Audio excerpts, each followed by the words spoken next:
And welcome back everyone to Tommo's post-race Chinwag for the 2024 Chinese Grand Prix, coming from somewhere a little bit different. Yes, of course, I'm still away in South Africa, so this meant to be live stream is still not live, but this is the last time, at least for the foreseeable future. Don't worry, normal service will be resumed, live chat. I've missed you, right? But thank you all for watching, still keeping up the viewership while I've been away. Much appreciated. And actually, I'm doing this one a little bit differently because you're not actually connected to the computer. I'm going to resync this afterwards because I wanted to actually show you where I am. And wow, just like this is perfect timing. If I flip this around, you can see there's a little... You see it down there? Hey, how do I even zoom in on this thing? Oh, what's it? Impala. I think it's an Impala down there. I'm on safari, so we have animals coming down here. We have bamboos. There were actually some elephants earlier, past the trees that way. Okay, I've literally just wrapped recording, and I thought you might not believe me that there's elephants here. Can you see the elephant? There you go, over this side. Elephant. Look, there's an elephant right there. I'll zoom in post. Literally, I've just finished wrapping up, and there is an elephant right there. Yeah, this is our gaff where we're staying. Just got to lock this to my face. There we go. Look at that. See, look at this. Woohee! But yeah, anyway, audio only people. I'm sorry. Okay, I'm sorry you're not getting this full. Should we sit like this? We're going to sit like this, actually. This works with the graphics. The graphics will go here. But yeah, thank you all for joining, wherever you are in the world. Let's talk about the Chinese Grand Prix, shall we? Starting with, and again, audio only, make sure Spotify, Apple Podcasts, and the rest, you know, give it some love, all right? But also, if you watch on YouTube, you get the... I mean, it's not always going to be this good. This vibes in terms of location anyway. Also, I've got a cider. I've got a nice which a fly is sitting on right now. So we're going to sip away at this as we talk, and I'm going to try and keep this one fairly succinct because we're about to go on another. We've got another game drive. It's 18 minutes past 2, and we've got to be there at 3. So I'm going to keep this quite succinct, to the point. I'm going to try anyway. No promises. Starting with a race rating. Once again, like the Japanese Grand Prix, I did not watch the full race. I've watched the extended highlights. So very much me giving a race rating doesn't really offer much value. I've put a 5 because from what I saw, there wasn't a huge amount going on. It wasn't a super entertaining race. The sprint was arguably the more entertaining of the two actual events. I think that's probably fair to say. And yeah, look, all in all, I think it's one of them that... Yeah, Max runs away with it. There's a couple of stories back there. You know, Lando manages to get P2, which is pretty well fought, finishing ahead of Checo at the end of the day, because Checo has seemed to find something in that Red Bull. But yeah, all in all, not one that will live long in the memory, apart from one Zhou Guanyu, of course, but we will talk about him in a minute. So let's look at the race results, shall we? Max Verstappen wins ahead of Lando Norris. Checo, P3, then both Ferraris, George Russell, Fernando Alonso, fastest lap as well for Fernando.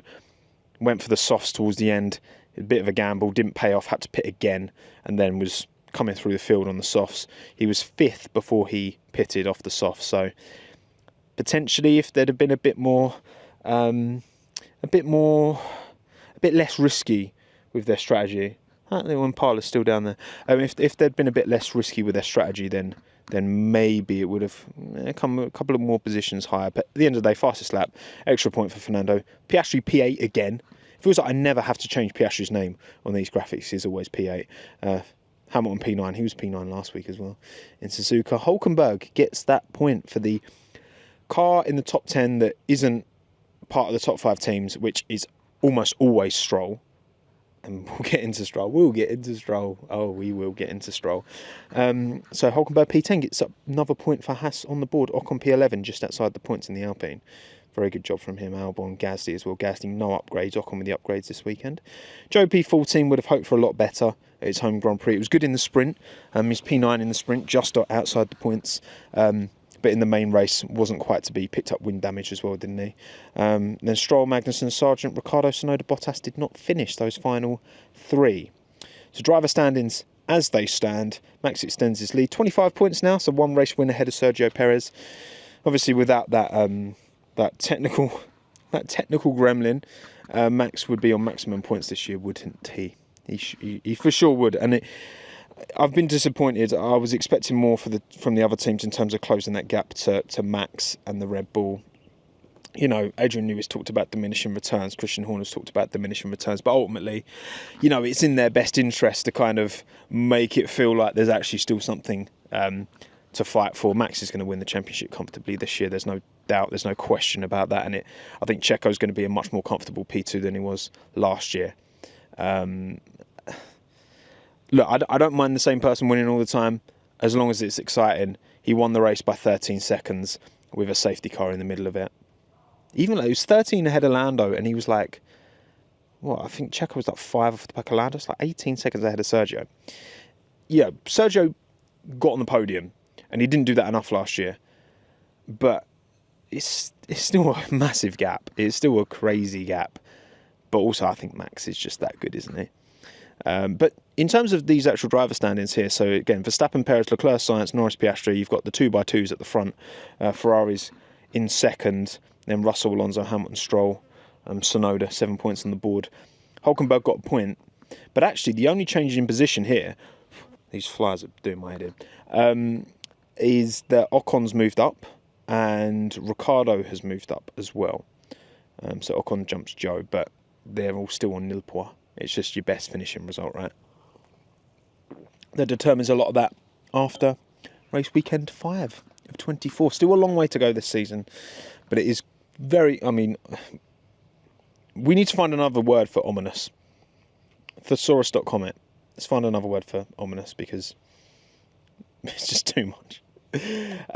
Team standings, obviously Red Bull extend their lead at the top. Again, the only change here is that Sauber have now moved bottom, which, given this is a weekend when both cars got to SQ3 and Bottas got to Q3, yet they've moved behind Alpine now in the driver standings, speaks volumes for, you know, technical unreliability. Obviously, Bottas breaking down in the race. Bad luck, you know, Bottas and Joe coming together in the sprint and breaking Bottas's front wing end plate. Joe missing a front wing end plate in the race as well. Like, when it rains, it pours, and things are pouring. Appalling. These flights, go away from my drink, man. Savannah cider is great, and they make it in South Africa. I've had Savannah at home in the UK. My mum really likes it, and it's one of my favourites now because they love it over here. It's great cider. But yeah, point on the board for Haas. They go up to 5. Mercedes, Aston Martin gap's 12 points now. And McLaren closed it Ferrari a little bit, but still, what that is, 55 points behind. McLaren are behind Ferrari, so there's still maybe a fight on there. I certainly wasn't expecting McLaren to be as competitive this weekend as they were. So, fair play. They weren't either. So, what can you say? Right, okay. My predictions didn't go that great this weekend, as you can see. I predicted Sergio Perez race win. Did not happen. Banger drive Nico Hulkenberg. Now, he's definitely in contention for banger drive, I think. You know, P10 in the Haas. Did what he needs to do. Once again, he was there to capitalise on Lance Stroll's misfortune. Or just Lance Stroll not being very good. And again, we'll get into that. I think that's a fair shout, Hulkenberg for banger drive. Not necessarily the bangingest of drives, but he's up there. Clanger drive Oscar Piastri. No, I mean, it wasn't great. He caught damage in the race, but it certainly wasn't the clanger of the weekend. So L on that. Banger team Red Bull. Their pit stops. Craziness. 4 pit stops during the race. A 2.1, 2.0, 2.0, 1.9. That is the most perfect, the most consistent pit race we've probably ever seen in the history of the sport. Like, genuinely. Insane. They held up their end of the bargain. Max won comfortably. This flyer will not leave my drink alone. And Sergio got on the podium. So, you know what? You can have that Red Bull. And then Clanger team McLaren, obviously not. Obviously not Clanger team by any stretch of the imagination. I should have put some insect repellent on me. Not that it helps. They love my white boy skin. They love. Oh, the Flyers love it. They love it. Your predictions: Max to win. Well done. I'm not going to give you that many plaudits for that. Banger drive Alonso, definitely up there. He did crash into Sainz, kind of, in the sprint. Whether you think the penalty's fair, I think he certainly, he drove into the side of Sainz. But that's kind of the only blemish on his report card. Insane performance in qualifying to get that Aston Martin, P3 in both as well. Both sprint and normal qualifying go away. Insane. So there is that blemish there, but all in all, he's definitely right up there in terms of the bangingest drives this weekend. Clanger drive, you gave it to Daniel Ricciardo. It wasn't the worst. I mean, he was quicker than Yuki all weekend. Which is strange. How Yuki was Yuki was complaining about the car, being like, "I'm doing good laps, but there's no pace," which is kind of what Daniel's been saying. So interesting how kind of chassis seem to dictate a lot of this for Racing Bulls. They need to get some new chassis built because right now their drivers aren't happy with one of them at least. And then banger team Ferrari, definitely not banger team, definitely underperformed, I think, relative to expectation, at least my expectation. But still not a bad result in the end for them, for Sainz and Leclerc. Not terrible, just not as good as it could have been. And the problem for Ferrari, every weekend they're not the second quickest team. That gap to Red Bull is just opening up even more, and a late season surge from Ferrari is even less likely to deliver. You know what I mean? So not great from Ferrari. Clanger team Mercedes. It could be them. It could be them for sure. I think just the inconsistency, right? I mean, it's Lewis got P2 in the sprint at the end of the day, but then he went out in Q1 and he did make a mistake himself for sure. But that team seems to be the inconsistency is just painful for a team of their experience and their. It's too much. It's too much. It's not good, Mercedes. It needs to be better. But I would say, they're your predictions. Those are my predictions. You've probably done slightly better than me this weekend. Well done. I hope you're happy. Okay, right, how long we got? It was 28 minutes past. Cool, right, let's crack on. Bangers and clangers time. Chinese Grand Prix. And the banger drive, a lot of you aren't going to be happy about this, okay? And you know what, I can accept that. I've looked through, right, the strongest drives of the weekend. Obviously, Lando Norris is up there for sure. Absolutely, 100%.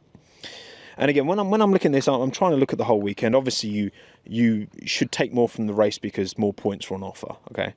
But you still consider the sprint. Insane quali from Lando Norris, like in the sprint, dunking over a second on everyone. We've already talked about that. And then in main qualifying, he qualied just behind Fernando, didn't he? He was P4. But great race, didn't put a foot wrong. Strategy kind of worked well for them. Got track position on Perez and kept Perez behind. Fantastic job from Lando Norris. Did make that error in the sprint race. Should have got more from the sprint race. Overextended in the sprint race. Could have lived to fight another day and got a comfortable top 3 in the sprint race, but didn't. Especially given the pace he showed that McLaren has in the main race. That is the one caveat, and that's why I haven't given it to Lando. Max obviously didn't, P4 in sprint quali is the only real downgrade you can give on his report card. But I'm just going to tell you, I've given it to Esteban Ocon, right? Now, before you go at me, that Alpine this weekend was, according to the race, the slowest car this weekend. The slowest car. They also, I saw this on Twitter, there was a graphic on Twitter, Alpine also had the slowest average pit stop time over, I think it was just the race they were looking at. Yet, Esteban Ocon, newly upgraded, don't get me wrong, new floor, right, on that Alpine, P11 in the race, just behind Hulkenberg, 4 seconds behind Hulkenberg. Given where Alpine are, given that was the slowest car this weekend, again, Esteban's got upgrades, Gasly hasn't. So you can certainly argue that Esteban's car was not the slowest. Gasly's was definitely the slowest, and he finished P13. It was a good drive from Gasly as well. But I don't think Ocon could have done much more this weekend. And it's been such a stinky start to the season. And I think Ocon's had a really good start to the season. He's beat Gasly in every single qualifying session, apart from the sprint qualifying session. Deal with it. All right? I'm giving it to Esteban. Great drive from him this weekend. Clanger drive. I'm not going to dilly-dally on that one. It's Lance Stroll, of course it is. Aston Martin are desperately trying to gaslight us. Like, just accept you messed up. Like, this absolute denial from Lance Stroll and then Aston Martin, be real, because they have to. Because Lance's dad is the boss, and if Lance isn't admitting fault, then the team can't be seen to be, oh, actually, it was Lance at fault. They have to back Lance. I mean, I'm not being funny, right? I've been reading George Russell's biography. That's been my reading material. Yeah, I've decided, I'm going to find a bit more about George, and some of the stories he talks about with Lance in junior formulas, and he was meant to drive for Prix in 2014, and then it got vetoed out of nowhere, probably because of Lawrence Stroll not wanting George to race alongside Lance. And then the same happened to Ben Barnicoat in 2016. Was meant to race alongside Lance, at the same team, and Lawrence Stroll came in and vetoed it. And this Lance, it's clearly your fault. It's clearly your fault. It's clearly your fault. Okay, it's your responsibility behind the safety car to not drive into the car in front of you. Doesn't matter if they slam on the of course there are you get Mugello 2020, right? That was craziness, right? But this is going towards a hairpin. You need to be expecting the car in front of you to stop suddenly, because it's a concertina. This is how it works. This is his 8th season in F1. He knows this.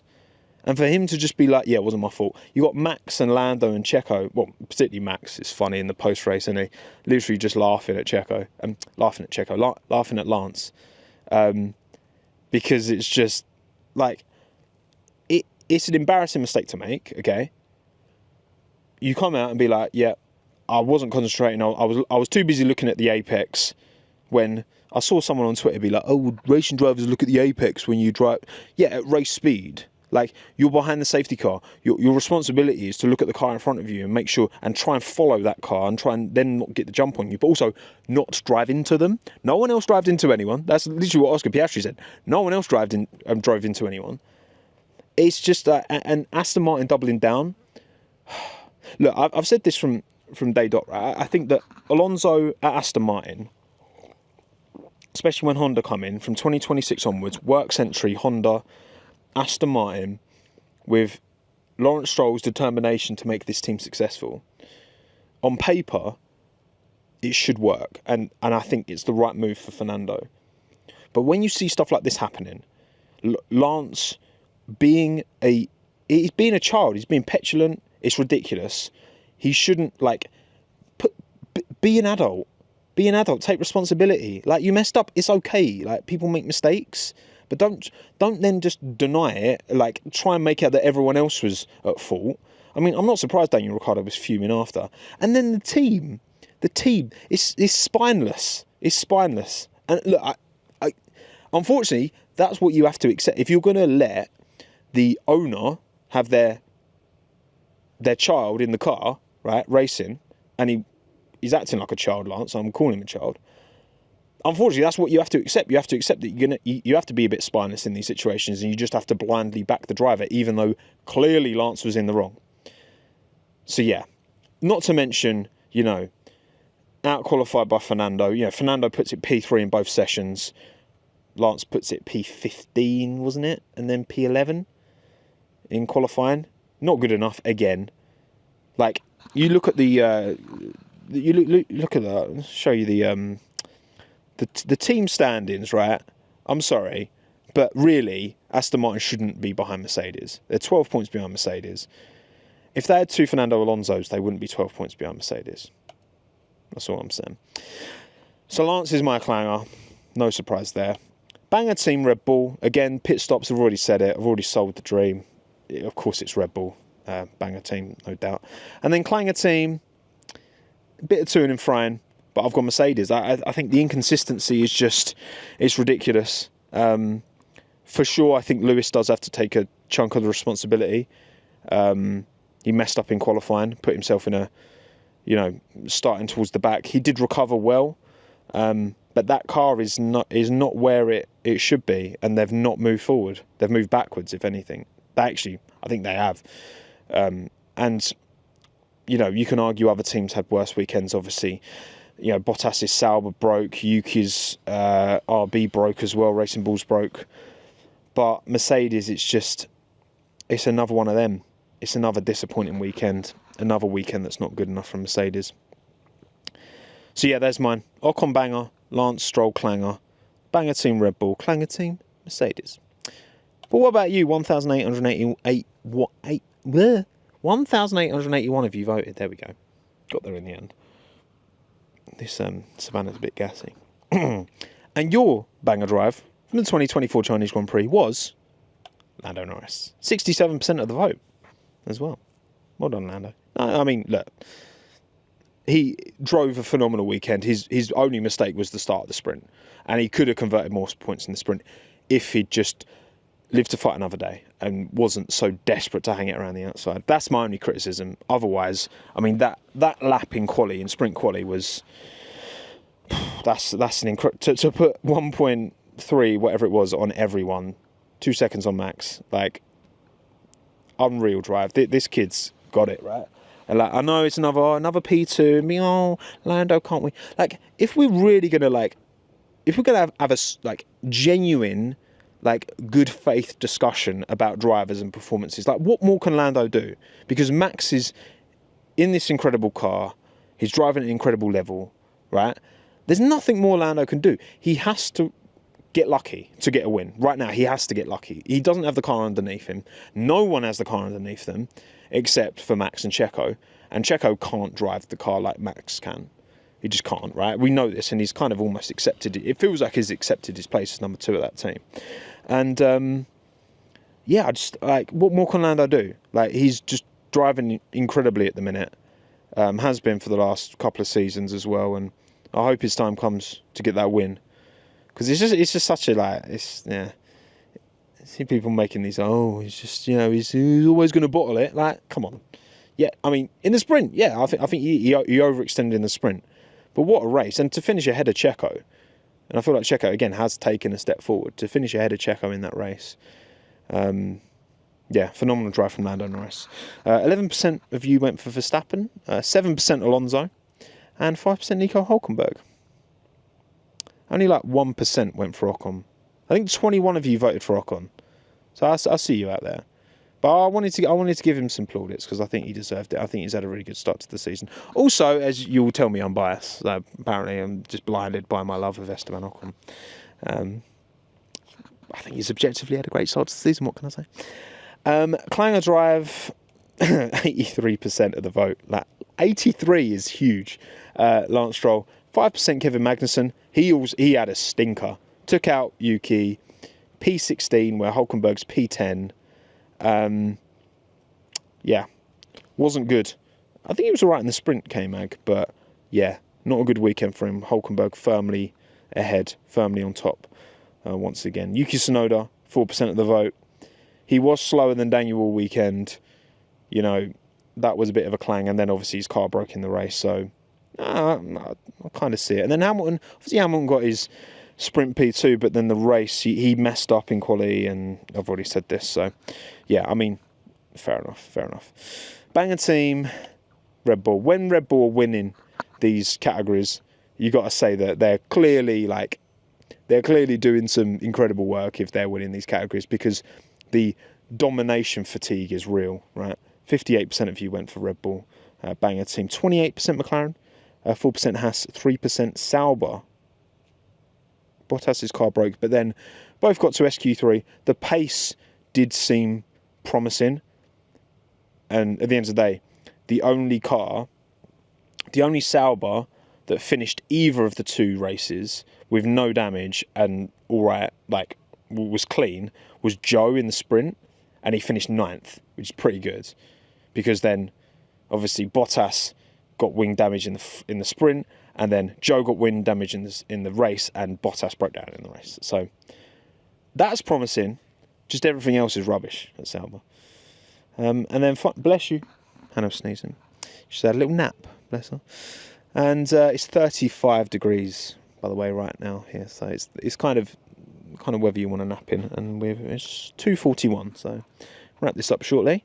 Clanger team, Racing Bulls you gave it to, which, yeah, I mean, Ricciardo was going well. Obviously got taken out by Stroll. Tsunoda, pace dropped off. I don't actually know. Like, someone said in the sprint chat that they swapped chassis. So if Yuki's using Daniel's chassis and now is slow, then it just tells you that, okay, it was the chassis that was the problem. But I can't verify that. Maybe someone let me know in the comments if that's true or not. I would look it up, but I'm on holiday. Yeah, 40%. I mean, yeah, not great. Williams 18%. At least they didn't crash. So there's that. 14% Sauber. Again, Bottas broke down from a very good position. He could have got that point. He was behind Hülkenberg when he broke down, but you know, who knows what shoulda, woulda, coulda happened. And then 10% Mercedes. 10% Mercedes. Not good. Right. Quick run through the teams. Alpine. Yeah. I mean, Alpine. Alpine gonna Alpine. Look, better for Ocon for sure. And Gasly P13 is all right. Obviously, the retirements. Ricciardo would have finished ahead of him. Bottas would have probably finished ahead of Gasly as well. Who knows where Esteban would have finished without them guys retiring. But vague step in the right direction, I guess. Aston Martin. Disappointed with you lot this weekend. Don't try and gaslight us. It's not a good look. Ferrari. Coulda, woulda, shoulda. Should have done better, really. Sainz and Leclerc super close in qualifying, by the way. But yeah, just didn't seem to work for them in the race. Well, they seemed like set their car up more for race pace, didn't they, than quali pace. But just, yeah, Lando just had the legs on them. Fair enough. Haas, point on the board. Got to be happy with that. Got to take that. Capitalising on, you can't reliably now. It's Lance is not reliably able to finish in the top 10. So most weekends it seems like there's going to be at least 1 point available, and Haas and Hülkenberg look like the one most consistently able to pick it up. As long as, you know, if Tsunoda can. Hopefully this was just a bad weekend, a one-off for Yuki. McLaren again, big surprise, big shock. Upgrades coming for next race in Miami as well, so that's exciting. All you Papayans out there, I know there's a lot of you out there, so you know what, I think it's looking pretty good for McLaren. To catch Ferrari, maybe. To catch Red Bull, hell no. Well, not Max anyway.